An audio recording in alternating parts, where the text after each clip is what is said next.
Assalamualaikum warahmatullahi wabarakatuh. Alhamdulillah anak-anak, pada pagi hari ini kita akan belajar mengenai materi ke-NO-an bab 1, yaitu mengenal NO dan aswaja yang santun.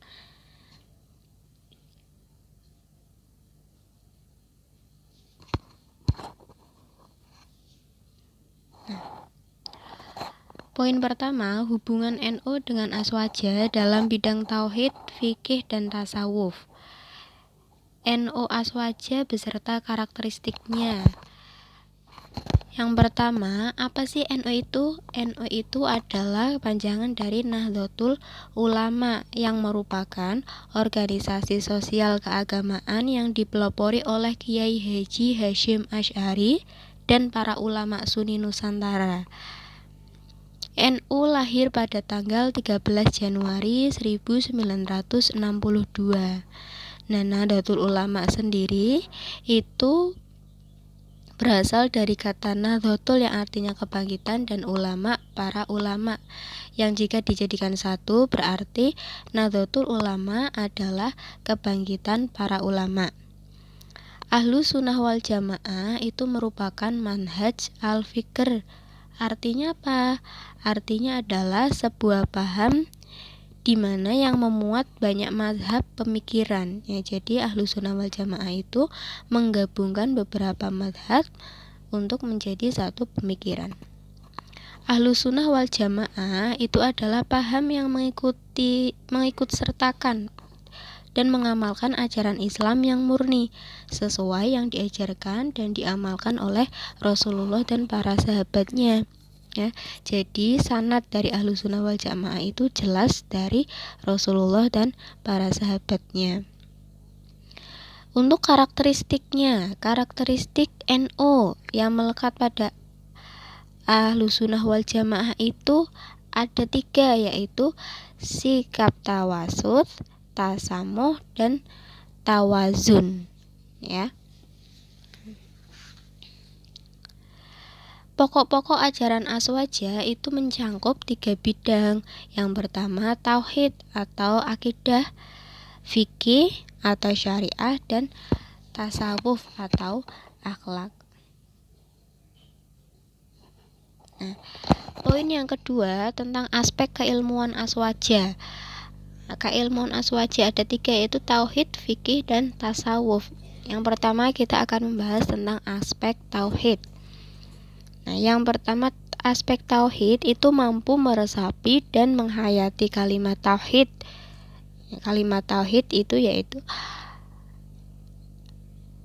la ilaha illallah, ya, serta mempraktikkan dalam ucapan dan dibuktikan dalam amalan sehari-hari bahwa tiada Tuhan selain Allah dan Nabi Muhammad itu adalah merupakan utusan Allah. Ya. Selanjutnya, warga Nahdliyin dalam bidang tauhid itu mengikuti pemikiran Abu Hasan al-Asy'ari dan Abu Mansur al-Maturidi. Ya. Jadi dalam aspek tauhid, warga Nahdliyin itu mengikuti pemikiran dari Abu Hasan al-Asy'ari dan Abu Mansur al-Maturidi. Yang kedua ada aspek fikih. Nah, dalam aspek fikih, taklid dan ittiba itu dibutuhkan, ya, karena hukum-hukum Islam itu dibangun di atas pondasi yang kokoh seperti silsilah atau sanad yang bisa dipertanggungjawabkan keaslian sumber-sumbernya. Taklid di sini itu merupakan apa? Taklid dalam istilah fikih itu disebut taklid manhaji atau bertaklid secara metodologis dan analisis, ya. Dalam aspek fikih, warga Nahdliyin mengikuti ijtihadnya salah satu dari 4 imam madhab yang kita ketahui. Ada Abu Hanifah, terus Malik ibnu Anas, Muhammad ibnu Idris al-Asyafi'i, yang terakhir Ahmad ibnu Hambal. Jadi ada 4 madhab: madhab Hanafi, madhab Maliki, Syafi'i, dan Hambal. Nah, warga Nahdliyin dalam aspek fikih itu mengikuti salah satu dari keempat imam madhab tersebut. Yang poin selanjutnya ada aspek tasawuf. Tasawuf itu merupakan wujud dari pengertian al-ihsan, yang artinya kebaikan. Nah, sebagaimana sabda Nabi, hendaklah kamu menyembah Allah seakan-akan kamu melihatnya. Nah, jika kamu tidak mampu melihatnya, maka sesungguhnya Dia melihatmu. Ya. Jadi tasawuf ini merupakan kebaikan kita ya,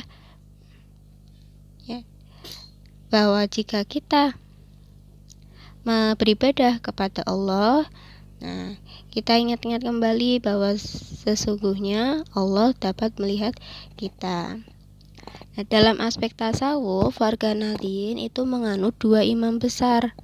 Yang pertama Abu Al-Qasim Al-Junaid Al-Baghdadi dan Abu Hamid Al-Ghazali. Gerakan-gerakan yang menyimpang. Nah, dalam NU sendiri terdapat gerakan-gerakan yang menyimpang atau yang kita kenal sesat dengan paham Ahlussunnah wal Jamaah yang bertentangan dengan paham Ahlussunnah wal Jamaah. Nah, usaha untuk mengidentifikasi paham atau gerakan-gerakan yang menyimpang dan melampaui batas itu ada 3 sikap yang menjadi ciri khasnya. Yang pertama ada ghulu. Ghulu itu bentuk ekspresi manusia yang berlebihan dalam menanggapi persoalan hingga tercermin dalam sikap-sikap di luar batas norma kemanusiaan. Yang kedua ada tatoruf.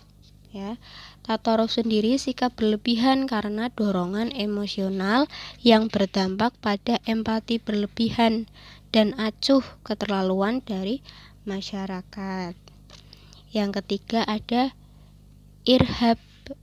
Irhab itu membenarkan kekerasan atas nama agama atau paham tertentu. Nah, ini yang marak terjadi di Indonesia ya, membenarkan kekerasan atas dasar agama, bom-bom teroris ya, yang mengebom gereja atau tempat ibadah umat lainnya. Nah, itu tidak diperbolehkan, itu paham yang menyimpang Ahlussunnah wal Jamaah, tidak boleh dilakukan. Nah, paham-paham yang sudah dikenal lama ajaran-ajarannya yang bertentangan dengan Ahlussunnah wal Jamaah itu ada Khawarij. Nah, itu di masa Khulafaur Rasyidin ya. Nah, paham menyimpang yang terkenal itu ada Khawarij, ada Syiah, ada Murji'ah, ada Mu'tazilah, Jabariyah, Qadariyah dan lainnya. Nah, poin selanjutnya tentang aliran menyimpang yang terdapat di Indonesia. Nah, di Indonesia sendiri ada berbagai aliran yang menyimpang ya dengan paham Ahlussunnah wal Jamaah. Yang pertama itu ada aliran atau paham Wahabi ya, yang sering kita dengar ya. Paham Wahabi itu muncul pada abad ke-18 ya, di Arab Saudi, menimbulkan kekhawatiran dan keprihatinan di semenanjung Arab. Nah, dampaknya itu luas hingga negara lain. Nah, dan sampailah di negara Indonesia. Paham Wahabi ini didirikan oleh Muhammad bin Abdul Wahab bin Sulaiman bin Ali ya.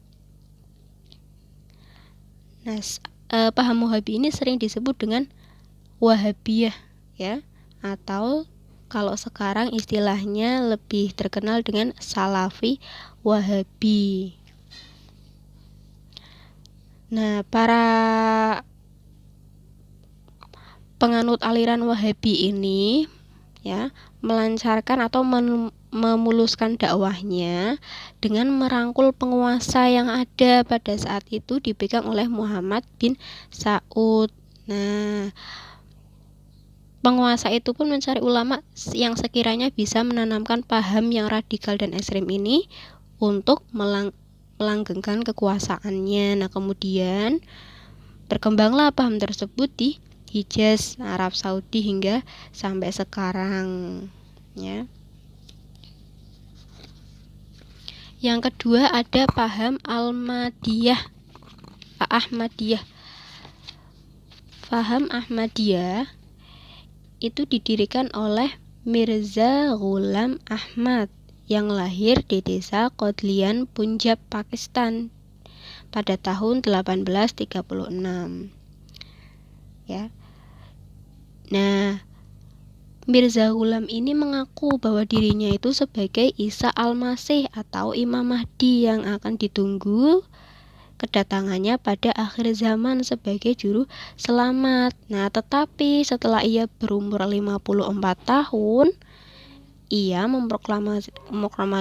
memproklamirkan diri sebagai Nabi yang paling akhir sesudah Nabi Muhammad dan benar-benar mendapatkan wahyu dari Allah, yang tentunya semuanya itu adalah keliru ya, salah. Karena Nabi Muhammad merupakan Khatamul Anbiya atau Nabi yang terakhir ya. Paham Ahmadiyah ini mulai masuk di Indonesia setelah Perang Dunia I ya. Nah, ajaran Ahmadiyah ini fatal karena menganggap Nabi itu bukanlah Nabi yang terakhir ya. Nah, meskipun paham ini itu sudah dianggap sesat, tetapi sekarang malah melebarkan sayapnya, berarti makin berkembang pahamnya di seluruh pelosok Indonesia, bahkan sudah ada di perkotaan dan markas-markasnya ya. Nah, yang terakhir aliran yang sesat yaitu yang terdapat di Indonesia ada paham Al-Qiyadah Al-Islamiyah yang didirikan oleh Ahmad Mossadegh atau disebut juga Abdussalam. Nah, Abdussalam ini juga menyebut dirinya sebagai nabi atau Mesias ya, Nabi Isa. Nah, paham ini sempat booming pada akhir tahun 2006 yang di Indonesia, yang kemudian mengakibatkan keluarnya stempel sesat dari Majelis Ulama Indonesia MUI pada 4 Oktober 2007 ya. Nah, pada tahun 2008 Pengadilan Negeri Jakarta Selatan memvonis Mossadegh itu selama 4 tahun penjara atas pasal penistaan agama ya, karena tadi yang mengeluarkan stempel sesat dari MUI itu. Nah, meskipun Ahmad Mossadegh itu pernah mengaku bertobat, tapi hingga saat ini dia masih dianggap menyebarkan ajarannya dengan menggunakan nama lain, yang diantaranya ada Milah Abraham, terus dan Gerakan Fajar Nusantara atau Gavatar yang masih aktif di beberapa wilayah Indonesia. Nah, untuk itu kita sebagai warga Nadien harus berhati-hati dalam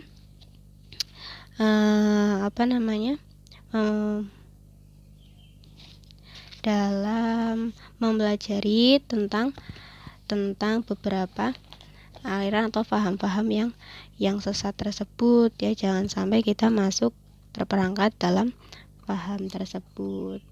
Nah, untuk itu kita harus membentengi diri dengan memperkuat pengetahuan kita tentang Ahlus Sunnah wal Jamaah.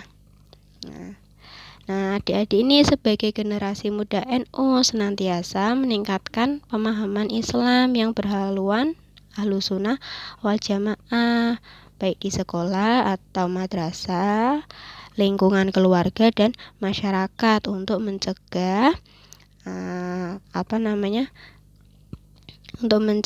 aliran-aliran menyimpang ini agar kita terbebas dari aliran sesat tersebut. Nah, sekian untuk materi ke-NU-an pada hari ini.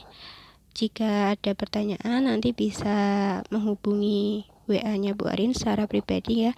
Sekian, wassalamualaikum warahmatullahi wabarakatuh.